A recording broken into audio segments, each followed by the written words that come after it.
Hola, ¿qué tal? Muy buenas tardes. Espero que todas y todos se encuentren muy bien. Es un gusto encontrarnos nuevamente por acá en su canal de Educaréis. Hoy tenemos una charla con la doctora María Cristina Pérez Agüero. Hablará ella sobre el impacto del abuso sexual infantil en el desarrollo y el bienestar de niñas, niños y adolescentes. Y bueno, para que ustedes le conozcan un poco, voy a leerles su semblanza curricular. Ella es doctora en psicología clínica y de la salud por la Universidad Autónoma de México. Nacional Autónoma de México. También ella ha centrado su labor investigativa en líneas temáticas como la evaluación psicológica en procesos judiciales, la formación de peritos, el abuso sexual infantil, la alienación parental, el conflicto familiar, la idoneidad en adopciones y el uso de pruebas psicométricas en contextos legales. Su enfoque combina el rigor metodológico con una profunda sensibilidad hacia las implicaciones éticas y sociales de la práctica psicológica en el ámbito jurídico, lo cual nos da un placer enorme de conocerla porque también tendremos oportunidad pues de canalizar y consultarles si es necesario en otros espacios, en otros momentos. Ya le pediremos que nos comparta sus redes o sus datos. Ella ha sido responsable de diversos proyectos PAPIME que sobre evaluación de competencias del psicólogo jurídico en el contexto de la formación supervisada. Este es un proyecto que llevó a cabo en 2018. También uno sobre competencias profesionales y buenas prácticas en la evaluación psicológica infantil en 2019, en la integración del podcast educativo en el aprendizaje de la psicología. Este se desarrolló entre 2023 y 2024 y esos proyectos han contribuido al fortalecimiento de la formación de psicólogos, la innovación educativa mediante el uso de la TIC y la mejora de prácticas evaluativas en contextos clínicos forenses. Ella dirige el grupo de investigación en psicología jurídica y forense de la Facultad de Psicología de la UNAM. Ha participado como tutora en el programa de iniciación temprana a la investigación en psicología, PITI, son como las siglas de ese programa, también en la Facultad de Psicología de la UNAM. Ella es presidenta y fundadora de la Asociación Nacional de Psicología Jurídica, en donde se encarga de la promoción de buenas prácticas, formación profesional y organización de congresos y seminarios. Desde el 2022 es directora de investigación de la Asociación Iberoamericana de Psicología Jurídica, en donde trabaja con una red internacional de especialistas en psicología jurídica, con la participación también en publicaciones y en eventos y proyectos colaborativos. Pues muchas gracias, doctora, que nos está acompañando esta tarde para abordar pues este tema tan fundamental, importante. Como le comentaba cuando le contacté o te contacté, hemos estado viniendo haciendo algunos webinars sobre cómo actuar ante las situaciones que enfrentan docentes en el aula, cómo usar los protocolos, cómo desde la visión exclusivamente jurídica o docente, pero ahora pues abordar las cuestiones emocionales, psicológicas de desarrollo es fundamental, por eso la invitación y la búsqueda de ti. Gracias. No, al contrario, muchísimas gracias, Claudia, por la invitación. Sin duda un tema, pues que desgraciadamente tengo que decir, ¿no? De interés para la comunidad, no solo por lo que implica e impacta, sino por la cantidad de niños, niñas, adolescentes que se han visto implicados en una situación de violencia sexual. Y pues que evidentemente contraviene cualquier situación que pueda considerarse en pro de los derechos de las infancias.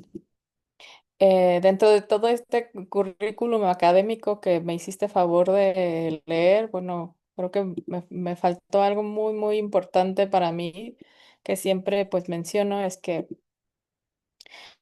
tengo de formación, ¿no? En la parte de psicología, esta parte de ser psicoterapeuta infantil. Entonces, trabajo desde el 2005 más o menos con infancias que han sido pues vulneradas por el- en esta parte, ¿no? De su intimidad sexual. Y pues a lo largo de estos ya 20 años trabajando con este tipo de situaciones, pues desgraciadamente no vemos que las cifras bajen, ¿no? Y aunque evidentemente se han hecho cambios en la legislación e incluso existen, como decías, pues protocolos, em, aún, ¿no? Siguen siendo pues complejos de atender en el sentido idóneo de que se llegue a lo más importante que sería la reparación del daño. Bueno, lo más importante es que no, sería que no sucediera, ¿verdad? Entonces, cuando me hablas justo de distinta población que tienes y que ya han venido, que tienen como escuchas, que han seguido esta temática y que además ya han visto diferentes abordajes, bueno, y bueno, con el perfil de psicólogo que tengo, me es importante o me fue importante tratar de hablar justo este impacto que se puede tener en las emociones. Y algo particularmente importante partir, ¿no? De que el trabajo idealmente que se hace, que se debería hacer en las escuelas, en los consultorios, en las clínicas, en los hospitales, ¿no? Aunque no sean un- una institución judicial o jurídica, es que se siga este enfoque diferenciado en donde nos centremos en el interés claro superior de las infancias, de la niñez, que tiene un factor súper, súper importante, ¿no? Y es entender la diferencia de desarrollo, de niveles de desarrollo que pueden existir a lo largo de, pues, de todo un periodo eh, de la primera, segunda infancia, etcétera, porque cada uno de ellos atraviesa por situaciones diferentes, que llegan a metas distintas y que estas propias características de desarrollo van a hacer entender, o deberían hacer entender pues que muchas veces cuando justo nos cuentan, nos relatan o hay una revelación acerca de una historia de violencia sexual infantil, pues justo se deberían considerar estas cuestiones de desarrollo, ¿no? No hace mucho tiempo, pues estuvo un caso, ¿no? Que causó indignación evidentemente social porque eh, la víctima menor de edad no podía precisar exactamente la dirección en donde habían ocurrido los hechos que se acusaban, ¿no? Entonces, pues esto habla de un total desconocimiento de lo que implica, ¿no? Un proceso de atención, un proceso de memoria, un proceso de recuerdo. Y justo por eso se busca que nosotros desde la psicología, ya sea clínica, ya sea forense, pues trabajemos con este enfoque, no, y no se busca, claro, minimizar pues el hecho de las capacidades de las infancias, sino justo considerar estas diferentes capacidades para que seamos garantes de sus derechos. Como seguramente ya lo han visto, ¿no? El abuso sexual infantil es una forma de maltrato que, bueno, puede tener profundas consecuencias en el desarrollo y el bienestar de niñas, niños y adolescentes. Y que bueno, esto va a variar dependiendo de muchos factores, ¿no? Yo sé que aquí, bueno, puede haber padres de familia, estudiantes, psicólogos, psicólogas, docentes, escuchando, y que justo, pues, no es lo mismo trabajar con un niño o una niña de 4 o 5 años que tiene ciertas características a un puber, a un adolescente, ¿no? Y que justo, ¿no? El propio desarrollo infantil, las propias características de desarrollo son o pueden ser un factor de protección o un factor de riesgo justo para entender estas consecuencias que puede tener esta forma de maltrato. Entender este impacto, ¿no? Nos busca acercar a una mejor atención a nivel público con la creación de mejores políticas públicas para la atención integral de las infancias vulneradas, ¿no? En este sentido, pues en estos ejes básicos que son la detección, la intervención y el apoyo. Eh, Importante, ¿no? Señalar que a lo mejor ahorita yo voy a empezar a decir una serie de sintomatología, una serie de características y que no todas las infancias que se son vulneradas muestran todos, ¿no? Porque ni y hay infancias que incluso parecieran no mostrar ninguna. Esto es que estas consecuencias pueden verse de manera inmediata, en mediano o a largo plazo.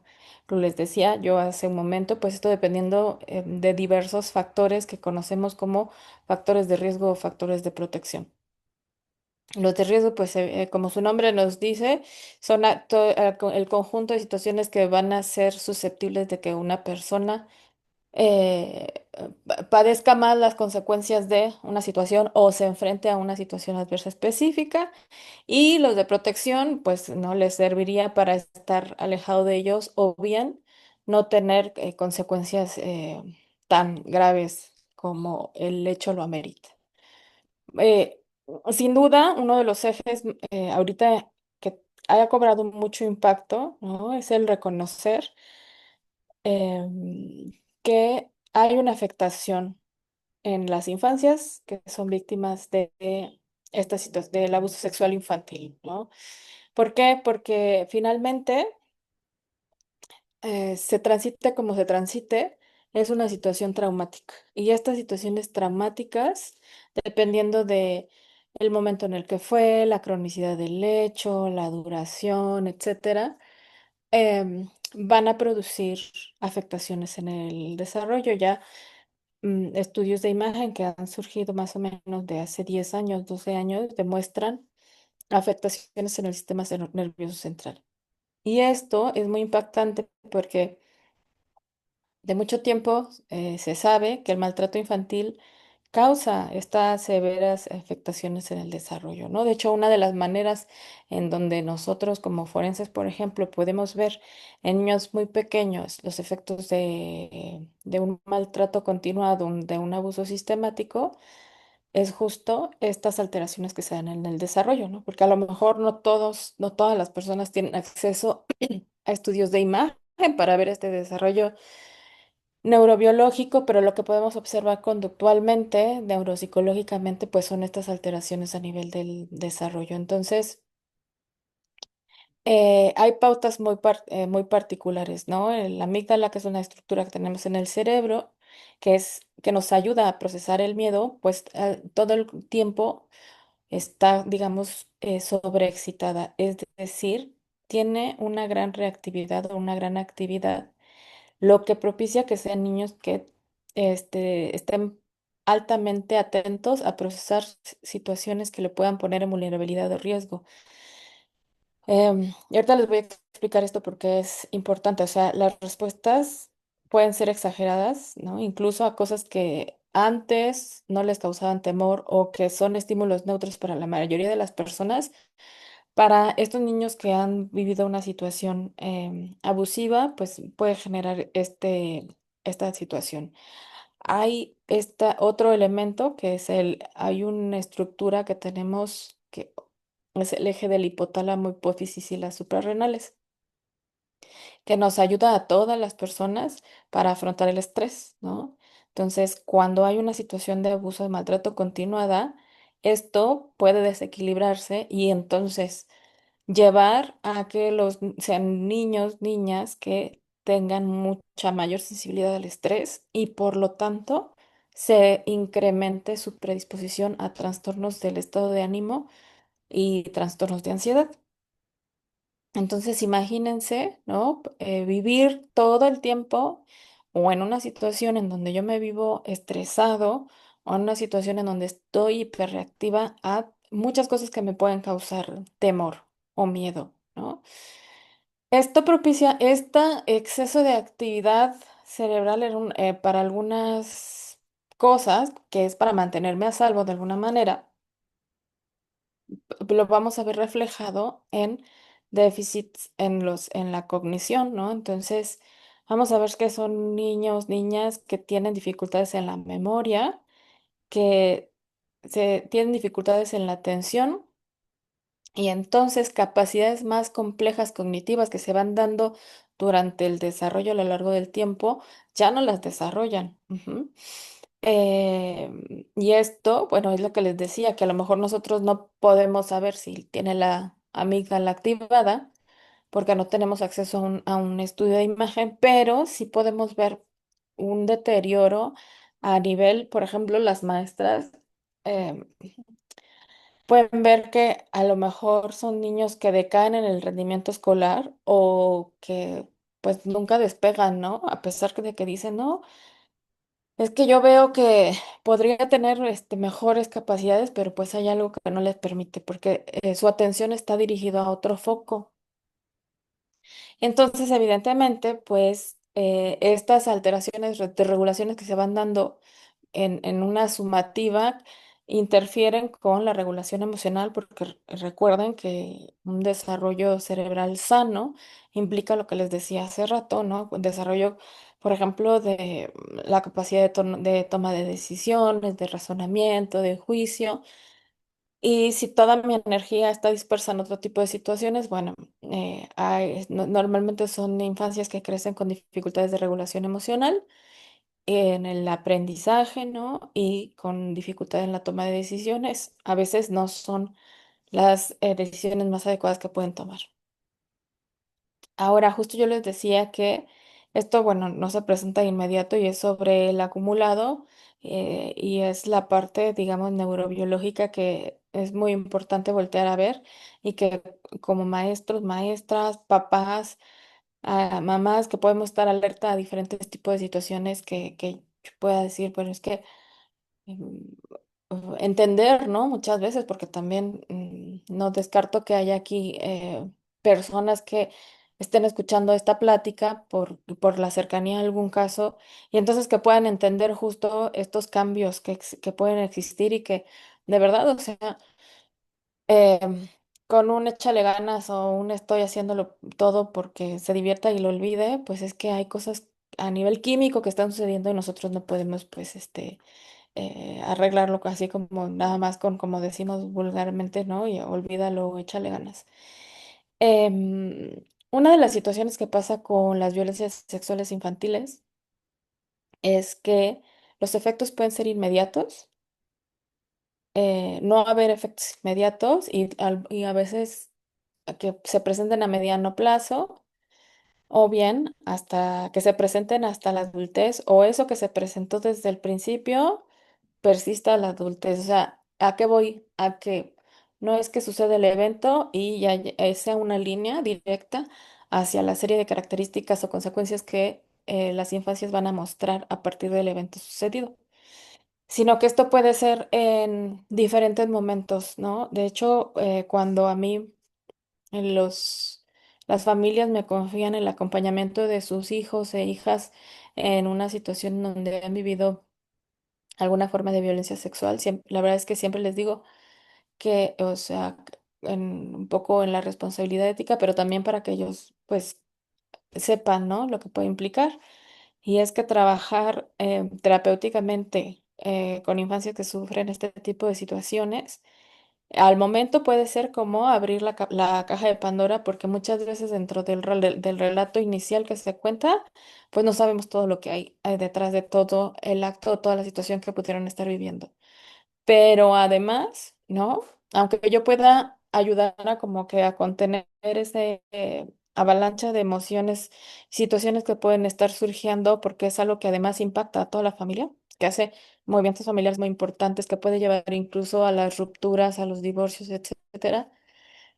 Em, También les digo, ¿no? Que bueno, muchas veces ya cuando estamos anticipando el cierre quizás a la terapia o al acompañamiento que se hace, que en muchos casos, en muchas situaciones, se puede esperar que en otros momentos de la vida, del desarrollo, por las vivencias que van teniendo, esta situación de sentirse afectados emocionalmente por la situación de la violencia sexual, vuelva a resurgir, ¿no? A veces de manera intensa, más intensa, menos intensa, como duda acerca de si sucedió o no sucedió el evento. O sea, hay muchas formas en las que se puede manifestar. Entonces, que esto es algo también como muy importante, ¿no? Porque a lo mejor yo soy maestro de secundaria y de repente me cuentan una vivencia, pero que no es reciente. eh, entonces pues quizás debo de tener la capacidad de empatía de ver y no decir, bueno, pero pasó hace mucho tiempo y ya no pasa nada, supéralo. Porque además, como el delito ya no prescribe, que creo que ya hablaron de eso en estas charlas, pues también es interesante saber qué respuesta o qué manera de acompañar podemos tener. Entonces, bueno, para todo esto para decir que entre las consecuencias emocionales y psicológicas entre corto y largo plazo, las principales son depresión y ansiedad, ¿no? Entonces, lo común, ¿no? Esta tristeza, este llanto cotidiano, falta de interés para hacer las cosas, dificultades en el sueño, dificultades en la alimentación. Y lo que hemos visto en adolescencia, sobre todo, ¿no? Es que empiezan con estas autolesiones y muchos de ellos pasan hasta la ideación suicida o, bueno, el efecto o el acto completamente consumado. La ansiedad, que bueno, tiene que ver con justo lo que decíamos hace rato del eje hipotálamo y de la amígdala, pues que es un efecto directo neurobiológico. Entonces, puede haber miedos inusuales que a lo mejor nosotros consideremos que no están relacionados con el evento, ¿no? Fobias, por ejemplo, estos miedos irracionales persistentes a alguna situación particular, ataques de pánico, estrés postraumáticos con estos flashbacks y pesadillas, que son una antesala de la disociación que vamos a hablar más adelante.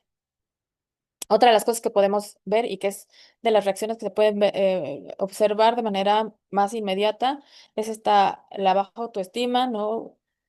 Sentimientos asociados de vergüenza, culpa, la estigmatización, la percepción de ser diferente o dañado. Y aquí quiero enfatizar y aprovechar, ¿no? Si hay directivos de escuelas, si hay gente que pues de alguna manera está involucrada con CEP, si hay maestros, maestras, ¿no? Sobre todo cuando estos eventos suceden al interior de las escuelas, eh, es muy fácil poner la etiqueta de el niño o la niña abusada, ¿no? Muchas veces en el afán de quererle proteger, pues sí se es visto, es tratado de manera diferente a los demás, ¿no? Y una de las cosas que yo he tratado de trabajar muchísimo es que las infancias son más que ese evento, o sea, Juan, Pedro, María no pierden su identidad su nombre, sus características, sus potencialidades por el evento de violencia sexual. Y muchas veces pareciera que con el afán de protegerlos solo vemos esa parte, ¿no? Es como desde la perspectiva que yo lo veo, es una manera de revictimizar nuevamente. Entonces, aquí es muy importante justo, pues, entender que es más que eso. Los niños, las niñas son más que el evento sufrido, porque si ya de por sí ellos pueden sentir vergüenza, culpa, etcétera, si todavía sienten este trato distinto, o aún peor, muchas veces eh, vienen estos cambios escolares, o situaciones que tienen que ver y que les afectan a ellos justo en autoestima por la situación. Puede haber también dificultad en la formación de la identidad, bueno, hay confusión sobre sí mismo, sobre su cuerpo, su valía, que tiene que ver justo también con esta formación y con formación de autoconcepto. Y pues les digo justo esto, ¿no? Tómenlo desde la perspectiva del desarrollo, desde lo que implicará los 0 años hasta los 17 años, 11 meses, 30 días, ¿no? 29 días que implicará justo, eh,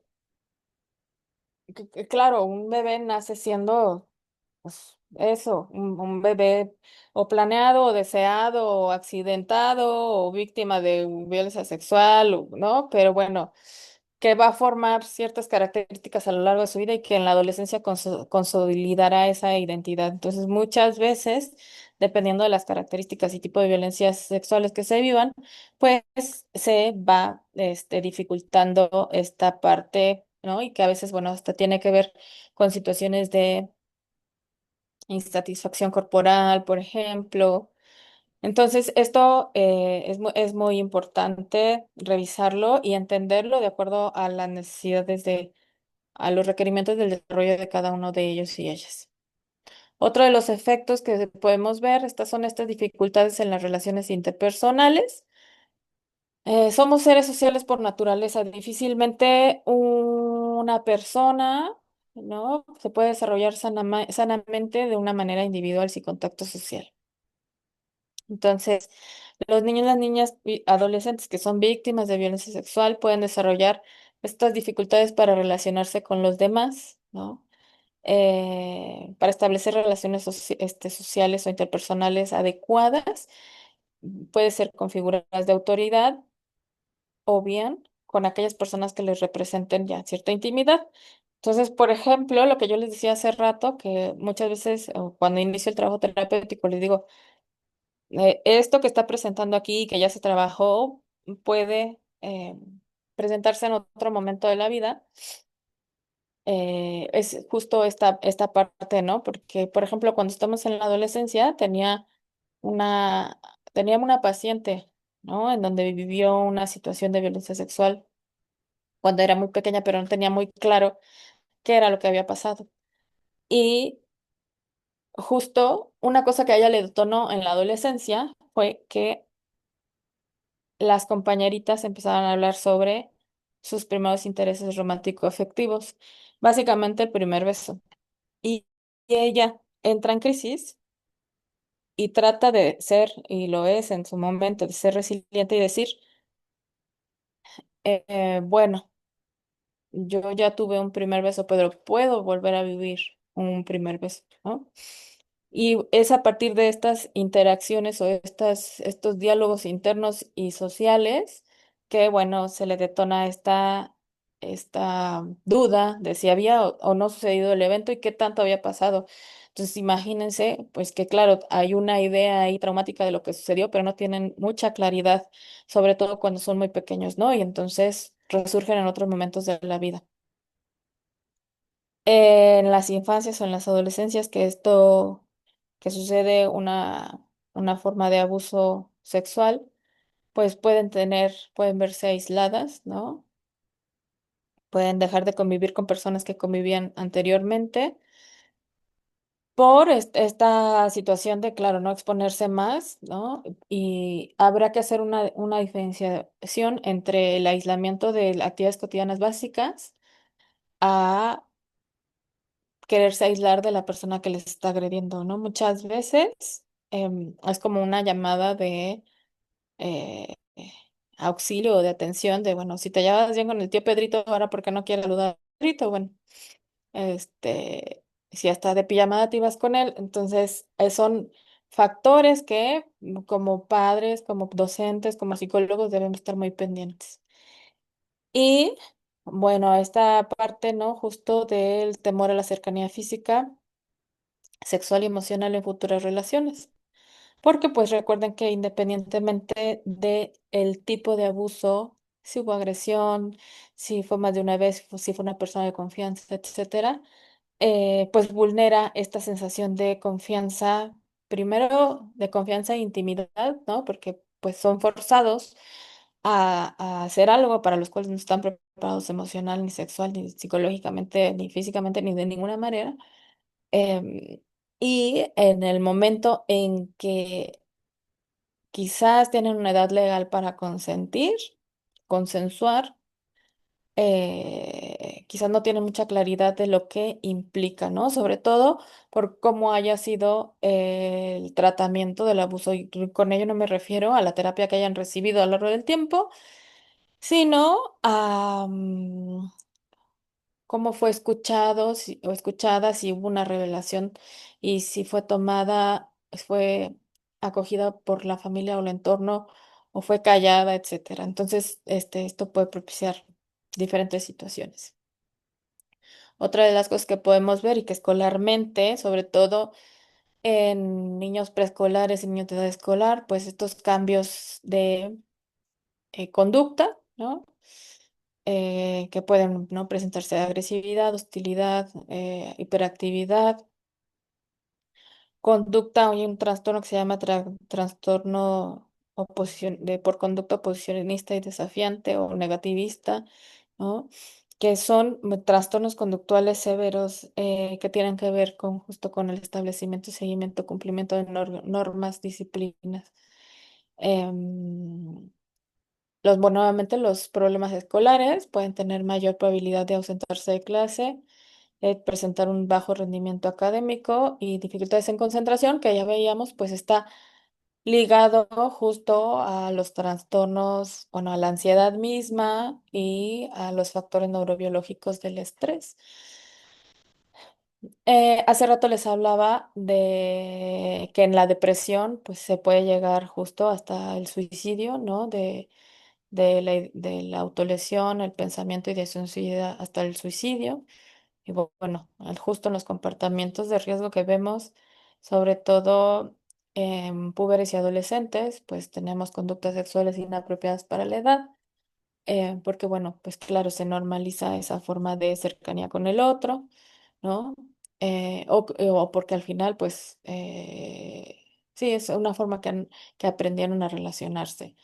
Las autolesiones que ya hablábamos, que la forma más común es el cutting, abuso de sustancias, ¿no? Que puede ser alcohol, aunque bueno, principalmente es alcohol, pero no se descartan otro tipo de elementos que en la actualidad, por ejemplo, en muchos los vapeadores, que sirven como un iniciador en el consumo desmedido de otro tipo de sustancias. Y en algunos casos, y también lo hemos visto, y es algo que está también muy a debate, que a veces en las escuelas nos cuesta mucho trabajo verlo y reconocerlo, es cuando una persona menor de edad comete una, pues sí,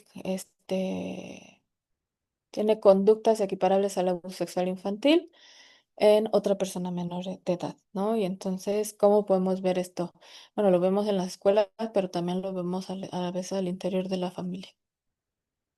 Es decir, que un adolescente abuse de un chico de kinder, por ejemplo, ¿no? Entonces, no es que siempre, ¿no? No es que diga todos los niños que han vivido abuso sexual, ¿no? Se van a convertir en personas que abusen, pero puede ser un patrón que se observe. Y bueno, normalmente para los que hemos trabajado con menores en conflicto, personas menores de edad en conflicto con la ley, Vamos a ver que cuando cometen algún tipo de situación relacionada con esta, en su historia hay un relato de un abuso sexual que muchas veces fue ignorado. Y lo que les decía hace rato, estos flashbacks, pues está, que serán, que pueden ser una antesala o que pueden estar combinados con esta situación o trastornos que son los disociativos y los somáticos, ¿no? Que estos normalmente son los que se suelen ver a corto plazo, ¿no? Y que sobre todo los disociativos son un mecanismo de defensa, es como esta parte de tal cual disociarse, alejarse de la realidad, despersonalizarse para que afecte menos, ¿no? Em, Porque está siendo tan traumático este evento que, bueno, es esta parte como muy defensiva de esto es externo, no es mío, ¿no? Y lo que vamos a ver, ¿no? Yo muchas veces, muchos años hice interconsulta con una pediatra, que muchos de los casos que ella tenía con dolores de estómago, dolores de cabeza, vómitos, etcétera, y que no encontraban ya una explicación médica, normalmente los mandaba a interconsulta y en muchos de esos casos, pues había una situación de maltrato infantil, de alguna forma de maltrato, ¿no? Entonces, esto también es importante porque, pues, a veces les decía, no es que yo tenga que estar, ¿no? Como pendiente de que presenten todas estas cosas y ya, para poder determinar o dictaminar que no hay abuso sexual infantil, porque, bueno, eso no nos toca a nosotros, ¿no? Em, Ni tampoco irnos al extremo de, ya van 3 días que le duele la cabeza y no hay nada que haga que le duele la cabeza. Entonces, seguramente es un síntoma de abuso. O sea, a lo que voy es que esto no explica, ninguna de estas cosas explica de manera aislada el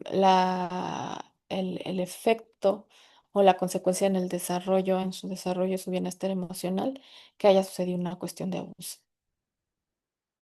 Él entiende que, bueno, pueden haber diversos factores que incrementen o potencialicen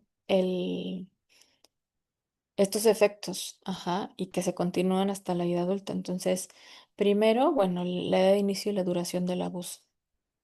Eh, Está estudiado entre más pequeños sean los niños y prolongado en el tiempo, es decir, haya sido más de una vez el abuso, las consecuencias son más severas. Mucha gente pensaría que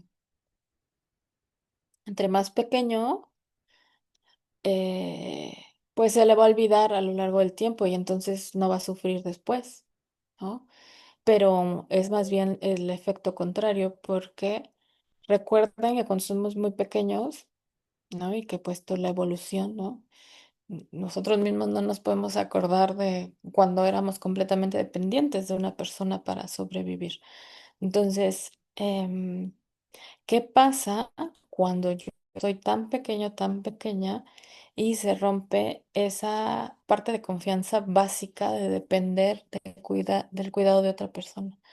¿No? Entonces, desde muy pequeño, pequeña fui abusada sexualmente y pues no hay esa confianza básica, no hay nada que me refleje que yo soy lo mejor del mundo, que soy una persona querida, que soy una persona amada. Eso va generando lo que ahora, bueno, se conoce como una huella traumática, ¿no? Y entre más pequeño, pues menos capacidad de entender esta parte que además al principio es como muy instintivo, muy primitivo, muy de sensaciones, ¿no? Después con el tiempo, pues que ya hay estas memorias consolidadas, pues a veces es mucho más fácil trabajar con, con una historia bien construida o bien recordada, porque puedes incidir en muchas cosas que ante la incertidumbre de lo que pudo haber pasado, ¿no? Otro de los factores que influyen en el impacto y en que este sea mucho más fuerte es la relación con la persona que es la agresora, ¿no? Entonces, sobre todo cuando es una persona de confianza, ¿no? Esto es. o sea, cercana, que es un cuidador primario, regularmente los familiares, y en orden de que se tiene, ¿no? El registro de las personas que agreden. Están, el primero, pues en la familia están los padres, los tíos, los padrastros, los hermanos, ¿no? Entonces, pues imaginen que alguien tan cercano, ¿no? Entonces esto es muy, tiende a ser muy dañino justo por lo que les explicaba hace rato, ¿no? Y esta pérdida de confianza. Después está en otro elemento que es la naturaleza y severidad del abuso. Y aquí no es para que me malentiendan ni decir, bueno, es que le acarició la nalga, eso no es importante, y no es tan grave como una penetración. Aquí la vivencia del abuso evidentemente depende de la persona que vive el abuso, ¿no? Pero cuando son situaciones en donde hubo ya una agresión física, y hubo alguna violencia también física, pueden agravar el impacto y las consecuencias de las que nos estaba hablando pueden ser pues mucho más severas. Eh, Cuando ante la revelación del abuso no hay una escucha, pues evidentemente puede haber mayor psicopatología en la infancia o en la adolescencia, contrario al lo que se busca ahora con estas cuestiones de prevención secundaria o terciaria, que haya un apoyo familiar y un apoyo social, ¿no? En donde justo cuando son escuchados, se les da un trato pues digno, se les da credibilidad a su historia, por ejemplo, pues tienen mayor probabilidad de que sea menos el impacto emocional. Y finalmente, pues algo muy, muy importante, los recursos personales que tiene la persona menor de edad, ¿no? Esta resiliencia, que es una capacidad que tenemos todos los seres humanos, que se manifiesta de manera diferente en todos, aunque bueno, se trata de, como saben, de un concepto de la física que es básicamente volver a un estado original, ¿no? A pesar de los diferentes impactos que hay en la vida y la capacidad de afrontamiento, ¿no? Por estos estilos de afrontamiento. Hay estilos de afrontamiento más positivos y otros que pueden ser más complejos, o que pueden tener menor impacto para trabajar con estas cosas que han pasado. Entonces también depende de los propios niños, niñas y adolescentes, pero no porque sea, bueno, la resiliencia, bueno, supone que sí es algo inherente, ¿no? Pero también puede impactar pues todo lo que ha habido de crianza, en su corta o larga vida, lo que hayan llevado a lo largo del tiempo. Eh, ¿Por qué es importante la detección temprana y la intervención? Pues justo les decía, no es lo mismo detectar una situación de abuso sexual a los 4 años y que se pare a los 4 años, a detectar una situación de abuso sexual a los 11 años y que haya empezado a los 4, ¿no? Porque evidentemente la cronicidad, el tiempo, la afectación, pues van a ser muchísimo mayores. Entonces, por eso este tipo de pláticas a mí me parecen muy interesantes porque a lo mejor nos abren un panorama distinto a poder estar, no paranoico, pero sí atento a estas señales que me pueden despertar la alerta y no porque yo, papá o yo mamá o yo maestro, llegue a una afirmación específica de, ¿no? Está sucediendo una situación abusiva, sino para que busque dentro de mis redes a qué psicólogo puedo acudir para ver por qué mi hijo está presentando estas situaciones que van más allá de un desarrollo emocional, ¿no? Y ojo ahí, por ejemplo, en los adolescentes, en los púberes, porque muchas veces se minimiza la sintomatología de aislamiento, de poco interés, de dificultades escolares, porque dicen, es que está en la adolescencia. Y bueno, muchas veces están pasando por otro tipo de situaciones más severas. Este, ya veíamos desde las primeras láminas hablar de ansiedad y estrés, y si me permiten llamarlo así, este estrés tóxico resultante del abuso sexual infantil, pues sí requiere una intervención especializada. Este es otro punto muy importante y que yo llamo a mis colegas en el área de la salud mental. Trabajar con infancias víctimas de violencia sexual requiere una formación específica, porque desgraciadamente a mí me han llegado eh, pues varios pacientes que han rebotado de un terapeuta en otro porque no llegan, no saben el abordaje correcto, no tienen la formación, por ejemplo, en trauma, desconocen conceptos, relacionados con trauma complejo, con la intervención que mejor pueda favorecer estas infancias, ¿no? La psicoterapia es importante, sí, pero pues desde mi perspectiva, siempre que voy a tener un caso relacionado con una sospecha de abuso sexual, siempre les pregunto cuáles son o sea, cuál es la finalidad de llevarlo a tratamiento y si ellos están dispuestos a llegar a una situación legal, porque bueno, también como psicólogos y psicólogas o personas que estamos en el sistema de salud, sabemos que por norma oficial mexicana, pues estamos obligados a denunciar alguna situación relacionada con abuso sexual, ¿no? Lo que buscamos con los niños no es que saquemos la varita mágica y que se les olvide el evento, ¿no? Les ayudamos a procesar ese evento que muchas veces se ha convertido ya en una situación traumática, que tenga mecanismos para enfrentar la situación de manera más saludable y un punto súper importante, restaurar su sentido de seguridad y bienestar, a ayudar a recuperar esta confianza básica, a ayudar a visualizar una red de apoyo, ayudar a prevenir futuras situaciones de abuso sexual o de violencia. Eso bueno, en general en todas las infancias, pero particularmente en las adolescencias es algo en lo que tenemos que tener mucho énfasis, en lo que implica no solo la violencia sexual, sino otras formas de violencia. Eh, y bueno, la verdad es que no son terapias que sean cortas, ¿no? Mucha gente a veces quizás pensará que soy la peor terapeuta del niño del mundo porque les digo que tengo pacientes que me han dado la oportunidad de crecer con ellos, ¿no?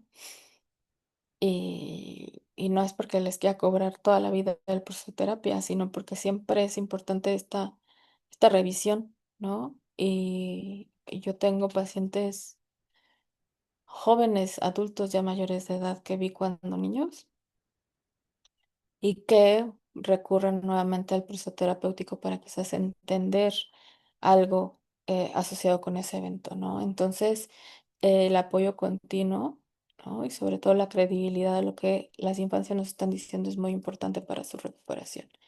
Y me gustaría terminar con esta reflexión antes de si tienen algún comentario, una pregunta que yo seré gustosa de contestar. El abuso sexual infantil es como una herida invisible en el alma de las infancias. A diferencia de una herida física que deja de sangrar, se cierra y deja una cicatriz visible, en el abuso sexual infantil la cicatriz no se muestra en la piel, se manifiesta en la desconfianza, en el miedo a la intimidad, en las dificultades para amar y ser amado de forma sana. No es una marca de vergüenza, sino un testimonio silencioso de una batalla que se libró en la oscuridad. Con el tiempo, la persona puede aprender a vivir con esa cicatriz, a entender que no define quién es, pero siempre será una parte de su historia, un recordatorio de la resiliencia y la fuerza que tuvo para seguir adelante. Muchas gracias y pues ese es mi correo. Si tienen alguna pregunta, pues estoy dispuesta a escucharles. Muchas gracias. Al final igual volvemos a poner tus datos por si tienen interés en contactarte. Mira, tenemos primero un comentario de un profesor que es asiduo en estos webinars. Dice que las víctimas que hoy son adultas de abuso sexual infantil presentan mayor probabilidad de padecer trastornos emocionales como la depresión, la ansiedad, baja autoestima o problemas en las relaciones sexuales. Que bueno, confirma lo que has estado abordando y diciendo, ¿no? Por acá alguien nos preguntaba, déjame llego, porque tengo que subir y bajar. Este, mm, había una pregunta a esta. Alberto 6 dice, ¿qué sucede cuando el abuso sexual no queda registrado en la memoria? Que era justo lo que, un poco lo que decía, ¿no? Muchas personas consideran, ay, bueno, tenía un año, no hay posibilidad de registro de memoria a largo plazo, ¿no? Pero los estudios en trauma, justo, ¿no? Confirman que esas inexactitudes, esas reminiscencias incluso corporales, de angustia corporal, ¿no? De dolor, ¿no? Se manifiestan de alguna otra manera en algún evento, violento o no, o relacionado con la sexualidad o relacionado con la situación de intimidad. Y que muchas veces es muy angustiante porque no entienden de dónde puede venir este temor, este terror a una situación así, ¿no? Entonces, por eso les decías, muchas veces son los casos más complejos porque dices, "Ay, no, no se va a acordar". Y sí se acuerdan, ¿no? O sea, incluso, este, me- mm, pues esto es más como en la particularidad de casos que yo he visto. He tenido pacientes donde la situación sucede a los 2, 3 años, llegan a consulta a los 15, 16, 17, que lo llevan todavía probablemente los papás por una angustia desmedida, por alguna situación en donde se están disociando, se están desbordando, y al hacer muchas veces en la historia clínica, pues viene ahí esa situación, ¿no? Y que muchas veces cuando dices, ah, bueno, esto puedes explicar esto que está sucediendo, las familias no dan crédito porque dicen, pero eso, ¿cómo hay posibilidad de que se acuerden de eso? Sí, pues eran bebés, ¿no? Y sí, o sea, fenómeno, ¿no? De la memoria traumática existe y se registra desde que salimos al mundo, ¿no? No, no, en vano se habla de este famoso trauma de nacimiento, ¿no? Cuando nos sacan de nuestro lugar calientito, bueno, ahora imaginen que alguien que a lo mejor yo huelo todos los días y que sé que ha estado ahí todos los días, de repente produce una sensación de dolor en lugar de una sensación de cuidado, de protección. Esas son las cosas que se albergan en estas huellas traumáticas difíciles de trabajar, ¿no? Gracias. Jorge Lara nos dice, ¿qué instituciones deben acompañarnos ante una situación como la que se está abordando de abuso sexual infantil? Bueno, pues, o sea, lo primero, bueno, es que a lo mejor es de mi deformación profesional, pero yo ay, siempre recomiendo la denuncia al Ministerio Público, pero acompañado, ¿no? Porque también, bueno, no es una sorpresa que nuestro sistema judicial pues esté lleno de un desconocimiento completo de lo que implica el abuso, el trauma infantil y que, bueno, se conduzca mucho más a la revictimización. Pero bueno, también está en el sentido, pues el DIF, ¿no? DIF nacional o los DIF estatales, que tienen esta atención interdisciplinaria, que les decían, esto debe ser visto en un todo, ¿no?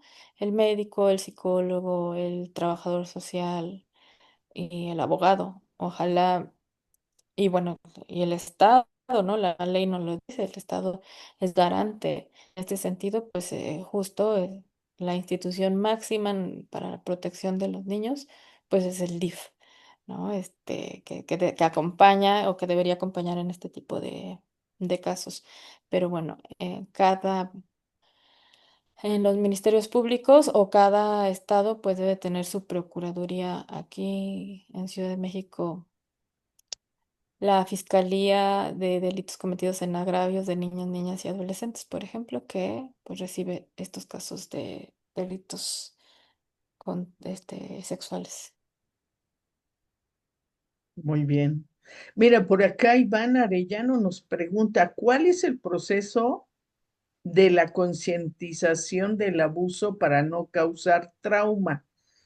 si es que no se percibe uno, Ujú. cuáles son los límites de un docente ante la hipótesis de un abuso en algún estudiante.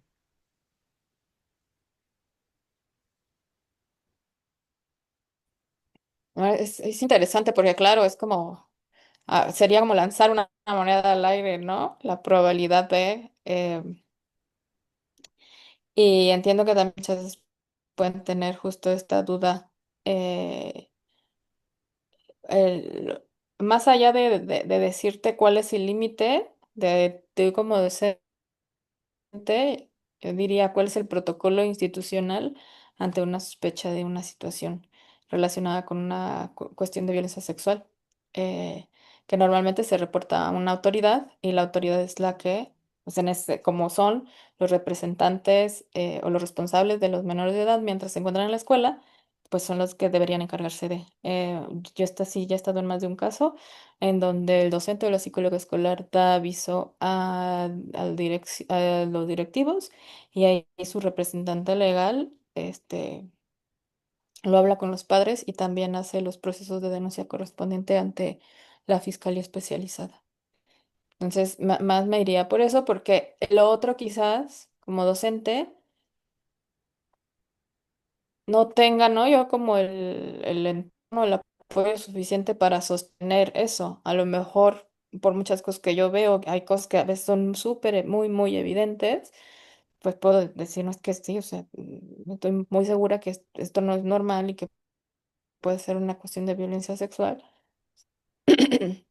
pero no tengo esto como para sostenerlo por mí mismo y abordarlo directamente, y también puede caer en una situación pues incluso traumática para la persona a la que pues se lo estás como confrontando, ¿no? Sí, muchas veces cuando se aborda directamente con el cuidador familiar, lo que hacen es poner una barrera también, ¿no? Y otra cosa que también para nosotros que trabajamos no solo en terapia, sino en evaluaciones forenses, pues muchas veces también lo que nosotros buscamos es que, porque puede ser que tú sospeches, pero puede ser que tú como docente a ti te cuenten. Y como eres una persona de confianza, y ahora que hay tantos programas, ¿no? Y que cuando vemos el tema de sexualidad, de repente te digan, es que a mí fulano de tal me hizo una cosa así, ¿no?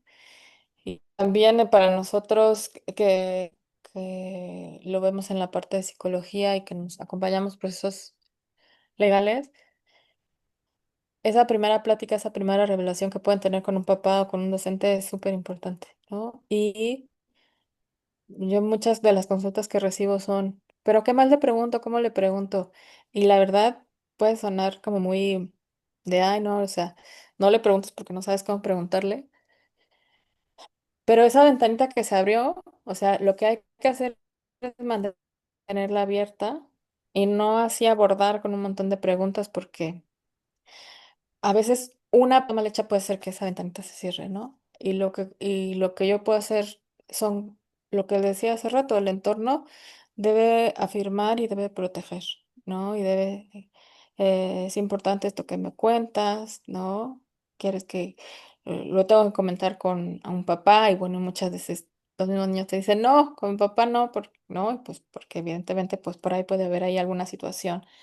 Entonces, en este sentido que tengamos una escucha abierta con preguntas muy neutras, que no alarmen, que no revictimicen y que acompañen sobre todo en esta valentía de declarar, de tener, ¿no? La posibilidad de decir esto, de abrir esta situación, el agradecer en la confianza que les tienen, porque recuerden que son niños que normalmente pues están perdiendo la confianza en un adulto o en una persona que es más grande que ellos o ellas. Entonces, bueno, me salió un poco del comentario, pero se me hizo importante hilarlo porque esa primera revelación siempre es importante. O sea, ahí no lo puse en los factores, ¿no? Lo puse, lo englobé como en la reacción familiar y social, pero en realidad lo que tiene más impacto es la reacción primera a la primera revelación.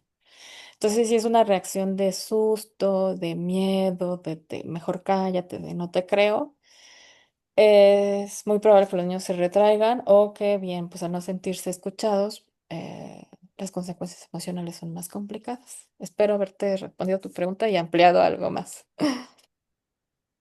A mí me parece súper bien, porque sí, efectivamente, lo primero que tenemos que hacer es una escucha respetuosa, activa, poder como estar muy, muy sensibles a lo que nos quieren contar y prácticamente así como nos lo cuenta, más hacer el reporte, no indagar tanto porque eso puede hacer que se cierre el chico o la chica a seguir contando y que lo haga pues también un profesional, ¿no? Eh, y como sí, el rol de docente es más como poder estar atento a eso y no hacer la averiguación ni la indagación, pues yo creo que es correcto. Por acá, otra pregunta dice, ¿qué hacer cuando los familiares minimizan un hecho traumático, cuando no le dan importancia? Bueno, yo les diría que lo primero sería como esta cuestión de concientización y flexibilidad. em, pero segundo, eh, a ver, es que no sé qué persona lo esté preguntando, si un docente, pues supongo que quiero pensar que sí, ¿no? Y entonces es lo mismo, o sea, es que aquí incurren muchas cosas, ¿no? Y ¿no? Ahora como los maestros, las maestras, pues, están muchas veces en el ojo del huracán. Que si lo dice, que por qué se mete chismos. Y si no lo dice, ¿por qué encubre? O no atendió, o el niño o la niña dijo, etcétera, ¿no? Entonces, em, pues yo creo que es justo eso, o sea, estar trabajando la sensibilización de lo que implica y de lo que impacta. Yo, no, o sea, no soy, bueno, sí soy docente, pero no a nivel de educación básica, que es donde muchas veces podemos tener más estas complejidades. Este, pero lo pongo a nivel terapéutico, ¿no? Que muchas veces llegan con la sospecha, pero luego no quieren tener como esa claridad de la denuncia. Y yo pues hago un trabajo, ¿no? De decir, bueno, si usted no denuncia, yo tengo que denunciar porque es un delito. Y yo en mi denuncia voy a afirmar que se lo dije a usted, ¿no? Y que lo platiqué con usted y que no ha querido hacer nada al respecto. Entonces, digo, no siempre me sale bien, ¿no? Evidentemente, hay veces que pues, ya no van y, pues, ¿no? Lo mismo sucede y no solo con el abuso, ¿no? Sino cualquier forma de violencia en general. Este,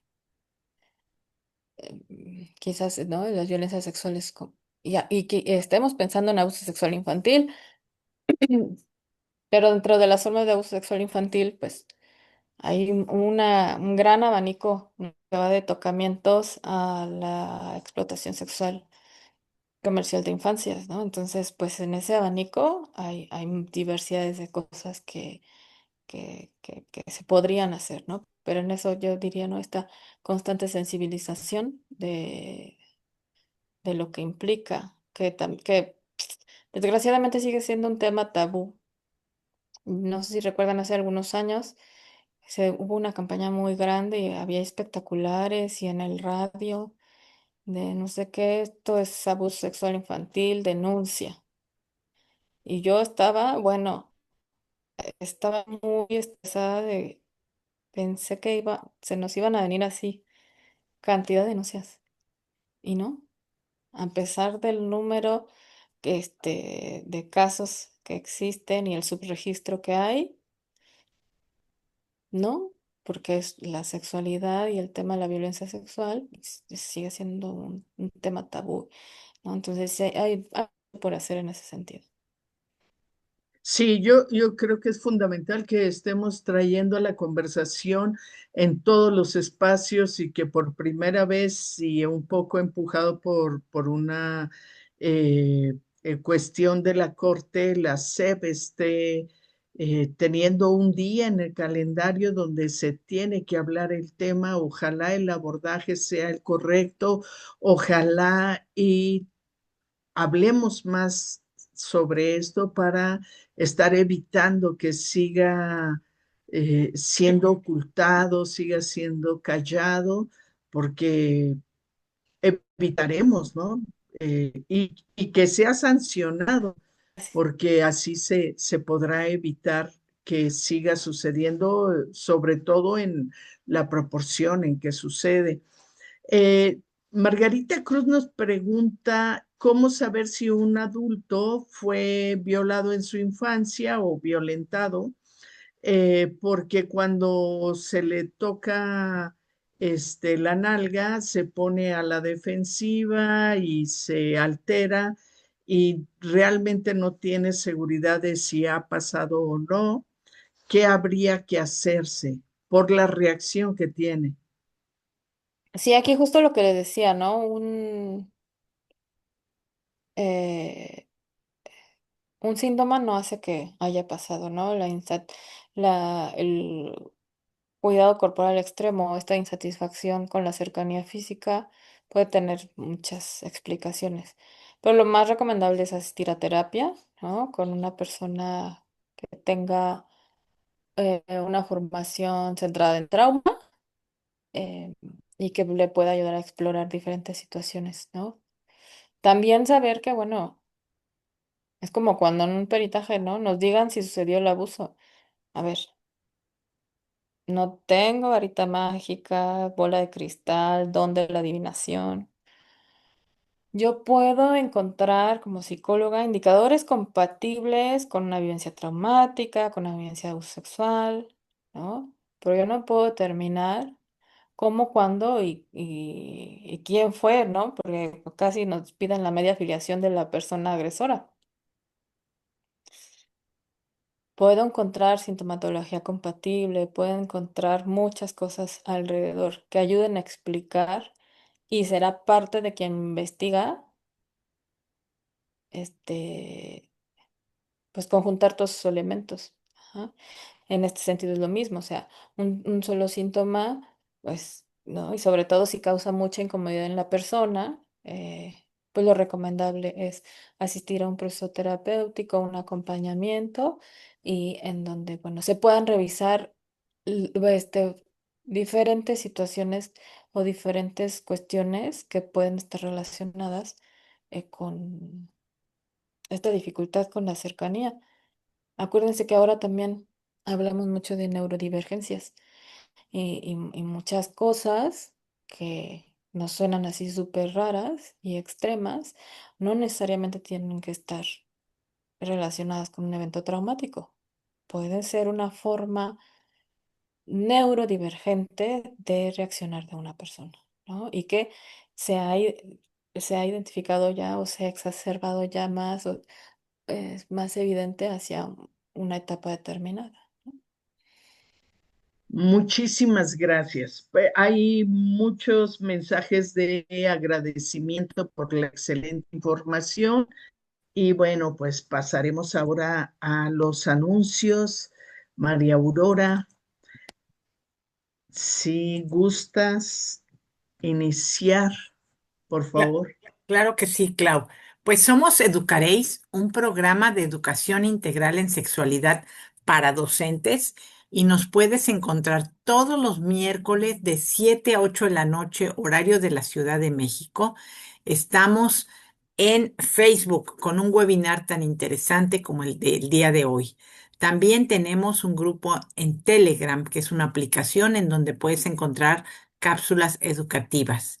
Nuestro Facebook, Educación Integral en Sexualidad, Instagram el canal de YouTube en donde podrás encontrar todos estos webinars. Tenemos más de 150 webinars, un teléfono WhatsApp en donde también te podemos incorporar a diferentes grupos, un correo electrónico que puedes también consultar, educareis3@gmail.com, TikTok y nuestro Google Site con cápsulas de educación integral en sexualidad.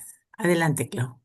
Muchas gracias. La próxima semana tendremos a alguien de la Fundación Paz, Prevención del Abuso Sexual Infantil de niñas, niños y adolescentes. Es una fundación que ya lleva cierto recorrido en el trabajo de prevenir y atender a víctimas de abuso sexual. Entonces, bueno, pues agradecer mucho, mucho la asistencia a quienes nos ven en Facebook y sobre todo a la doctora María Cristina el haber compartido con nosotras el día de hoy. Agradecemos mucho y terminamos la transmisión.